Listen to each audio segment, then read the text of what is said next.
E aí, meu povo, vamos lá, dando continuidade, né, ao nosso curso online de Matemática Comercial e Financeira do curso técnico de comércio da Escola Profissional Monsenhor Valdir Lopes de Castro.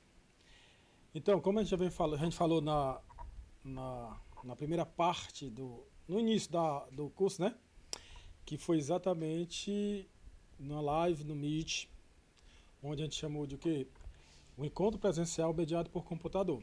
Lá eu expliquei que nós teríamos então a nossa aula seria dividida em 4 partes. A primeira parte é o que? A pré-aula, onde a gente realmente tem um primeiro contato com o conteúdo. E aí pode ser de várias formas, mas, por exemplo, esse aqui agora vai ser através desse vídeo, que é uma aula gravada. Qual é a vantagem da aula gravada? É que você vai poder assistir no seu tempo, na sua comodidade. E a gente perde na interação, ao vivo, né, em tempo real, mas ganha comodidade para assistir no melhor momento. Quando é a live no Meet, se ganha com a interação, né, mas aí tem que ser naquela hora marcada. Então a nossa pré-aula, essa a ideia, é disponibilizar o primeiro contato com o conteúdo. A nossa interação mediada por computador, nós temos o Meet, que lá a gente vai tirar dúvidas, vai interagir em tempo real, presencial, mediado por computador.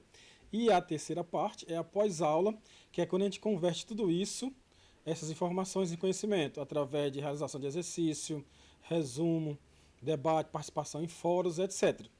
Então, no nosso segundo momento agora, nós iremos começar a nossa pré-aula. E aí vamos agora para o início. O que a gente vai abordar agora, já que a nossa disciplina é matemática comercial e financeira? Um momentinho. Então nós temos aí, vamos falar sobre operações com números decimais.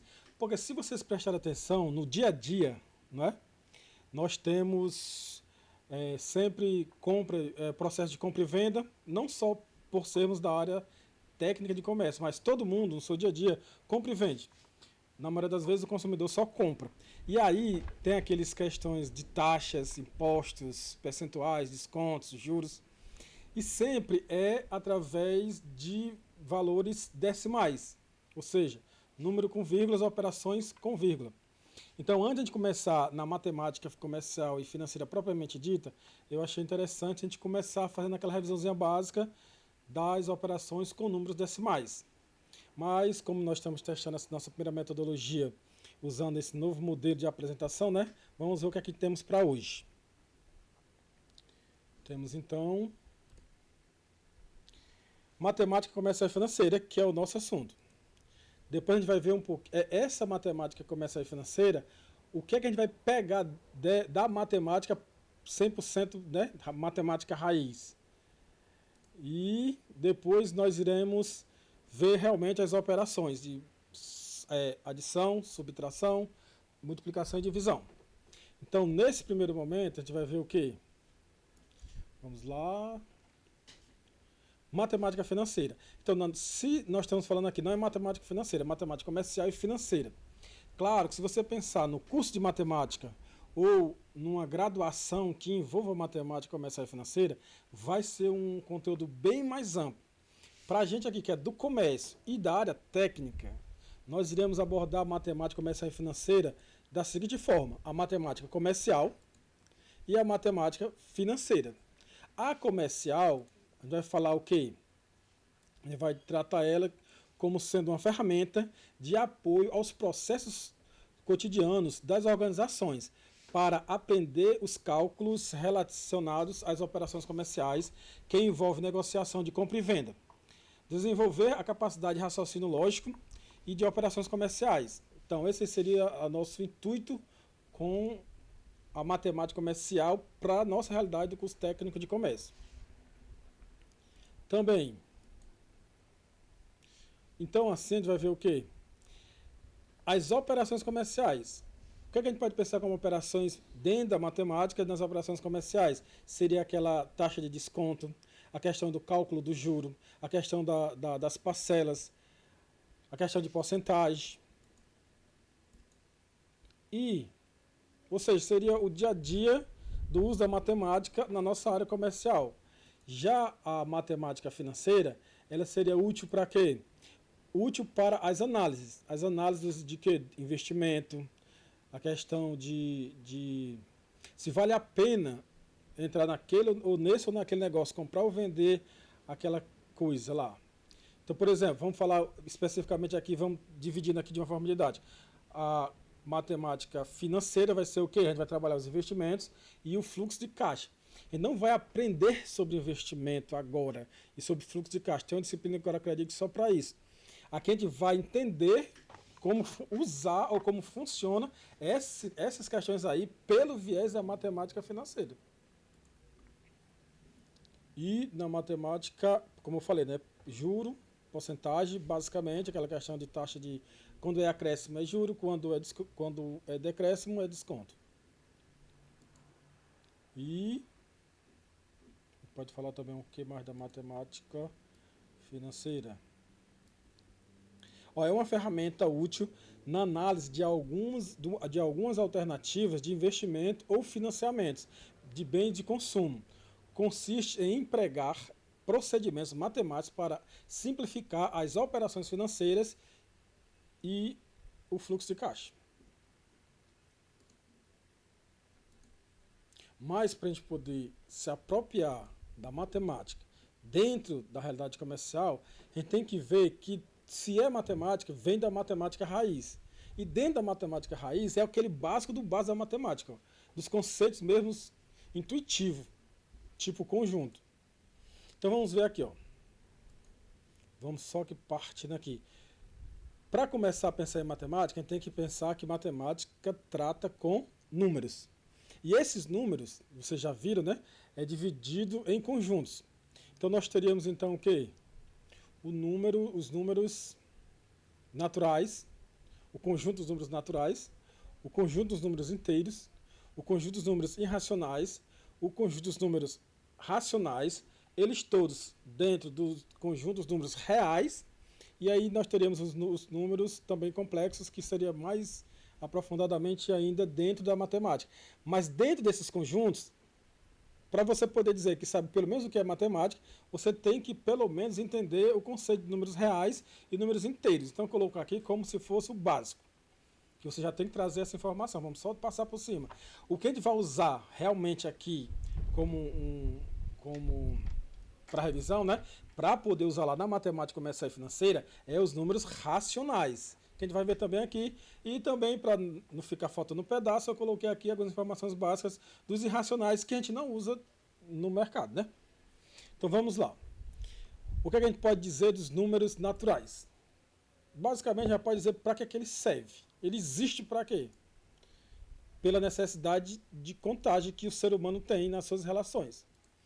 Então a gente pode colocar como sendo os números naturais aqueles números que são infinitos, né? Começando a partir do zero. Então nós temos 0, 1, 2, 3, 4, 5, 6, 7, 8, 9, a de infinito. E aí, se a gente pode colocar um subconjunto dos números naturais, seria os números naturais, o conjunto dos números naturais com um asteriscozinho, só para a gente lembrar. É quando tem todos os números naturais, com exceção do zero. Que o zero é todo particularzinho, né? E aí eu botei isso aqui só para lembrar que a gente vê isso lá dos números inteiros também, mas que pra gente aqui é importante lembrar e saber para fazer sentido o que a gente vai fazer no comercial e no financeiro. Então, esse seria o basicão de entender matemática, os números. Aí nós temos aí os números inteiros, que seriam os números naturais, né?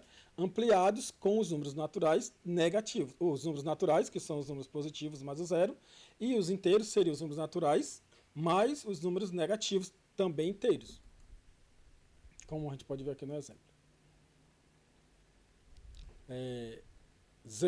O número naturais é representado pela letra N, né? E os números inteiros pela letra Z. E aí seria do infinito negativo, aí menos 4, menos 3, menos 2, menos 1, que está faltando o sinalzinho de menos. Aí 0, aí 1, 2, mais 3, mais 4. Aí no caso do negativo, tem que ter. O 1 ali estaria errado. Então, para você identificar o número negativo, tem que ter o símbolo de negativo. Mas o positivo, tanto pode ser representado sem o símbolo do mais aparente, ou apresentando o sinal de mais na frente do número. E aí nós temos os racionais. Mas eu vou falar só rapidinho aqui dos irracionais, pulando racionais, para que a gente volta para os racionais e se aprofunda realmente neles e nas operações com eles. Então, os irracionais são aqueles que não podem ser escritos na forma de fração, ou seja, A sobre B, onde B é diferente de zero. Quais são esses exemplos de números? São aqueles números, por exemplo, são as dízimas não periódicas, são as raízes não exatas e também... Aí, ó, o que são dízimas e o que são dízimas não periódicas? Vamos lá, uma atividadezinha para vocês perguntarem ao professor Guilherme, que é o professor de matemática de vocês. O que são dízimas não periódicas e as raízes não exatas? Está bem empírico, mas ó, vamos aqui dar um exemplo. 0,1, 2, 3, 4, 5, 6, 7, ou seja, não tem uma periodicidade nas sequências ou nos números depois da vírgula. Outro exemplo que a gente pode ter clássico de dízima de um número irracional é o valor de π, que a gente vê também lá, vocês verem bastante na matemática mesmo, né? Mais ampla. E as raízes não exatas são aquelas que quando você vai tirar a raiz, ela não vai dar um número inteiro. O exemplo do 2. Só recapitulando, vocês já sabem disso. E aí vai para o conjunto que a gente vai tratar principalmente na matemática comercial e financeira, que são conjuntos números racionais. Temos então aí, podem ser escritos na forma de fração, ou seja, A sobre B, onde B é diferente de zero, porque não pode ter denominador zero, né? Como a gente pode ver aqui, ó, Q, que é o símbolo que representa os números racionais, X pertence aos reais, aos racionais, tal que X é igual a A sobre B, onde A pertence ao Z, ou seja, aos inteiros, e B pertence aos naturais, onde B é diferente de zero. Então a gente poderia ter colocado B pertence aos naturais, com asteriscozinho, né? Então nós temos aí uma revisãozinha teórica dos conjuntos que realmente a gente sabe, que vocês já sabem, que vocês são os alunos diferenciados. Mas como sempre que vão se debater aí sobre educação, fala que a gente tem defasagem, principalmente na leitura da matemática básica e tal, eu pensei, ser uma revisão para refrescar a memória, ou para a gente ver qual é a nossa deficiência e praticar um pouco mais, para não dizer que matemática comercial e financeira é difícil, por falta de conhecimento básico em matemática. Então esse é o resumão que a gente precisa para começar a entender as 4 operações com números racionais. E aí entra na matemática financeira e comercial. Certo? Mas dentro dos números racionais, a gente pode ter o quê? Todos os números inteiros são números racionais.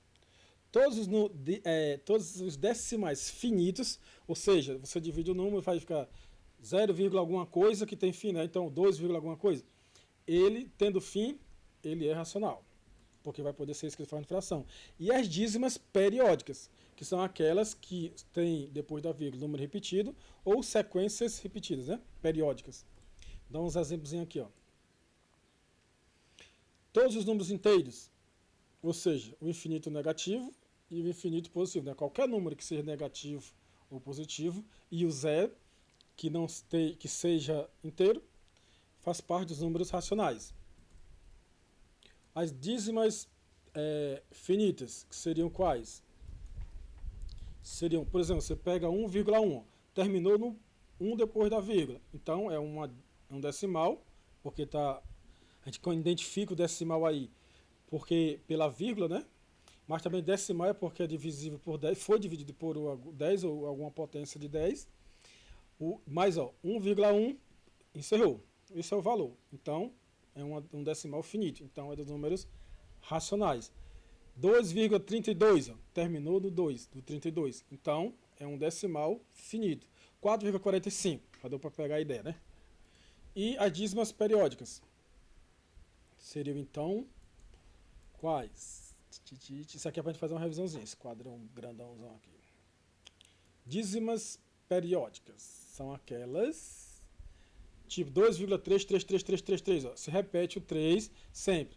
Ou 4,45, 45, 45, 45. Ou seja, se você pegar o 4 e o 5, não seria periódico, mas se aumenta mais as casas decimais, vai identificar que realmente se repete 454545, ou ainda uma sequência maior, tipo 6,7589. Aí depois você repete 7589, 7589 e aí vai ao infinito. Então isso aí é uma dízima periódica, significa então dizer que ela pode ser escrita em forma de fração, significa dizer então que ela pertence aos números racionais. Pode ser encontrado lá na matemática comercial e financeira. Beleza? Então vamos dando seguimento.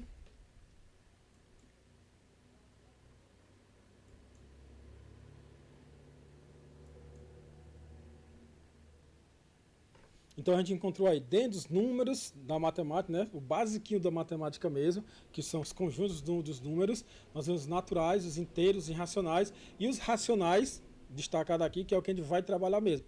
E aí é onde se encontra, dentro dos racionais, os números decimais, que é o que a gente vai tratar mais.